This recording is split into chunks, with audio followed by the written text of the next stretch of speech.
మస్తు చలి పెడుతుంది అది ఇంకా తెల్లందాక ఇంకా అందుకోసమే అందరం స్వెటర్లు అయితే వేసుకున్నాం అన్నమాట. ఇంకా నెత్తికి మాప్లేర్ అంటారా గుల్బంద్ అంటారా నాకైతే తెలియదు, అవి కూడా కట్టుకున్నాం అన్నమాట. ఇంకా మా అమ్మ తల్లికి ఇక్కడ కొత్త స్వెటర్ అయితే వేసిన, అది నిన్ననే మా అమ్మ వాళ్ళు అయితే తీసుకొచ్చారు అన్నమాట.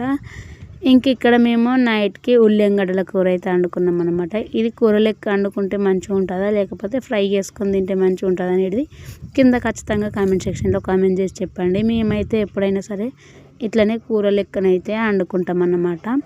ఇంకా ఈ కూరలోకి చపాతీ లేదా రొట్టెలు ఉంటే మాత్రం మస్తు టేస్ట్ అయితే అవుతుంది, తినడానికి కూడా మంచిగా అనిపిస్తుంది. కాకపోతే అంత టైం లేక మేము ఇంకా నైట్కి అన్నంలోకి అయితే ఈ కూర తిన్నాం అన్నమాట.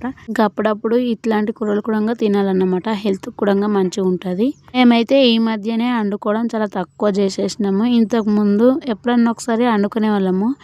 ఇంకేంతేనండి వీడియో నచ్చితే లైక్ చేయడం మర్చిపోకండి, అట్లనే ఛానల్ని సబ్స్క్రైబ్ కూడా చేసుకోండి. By by.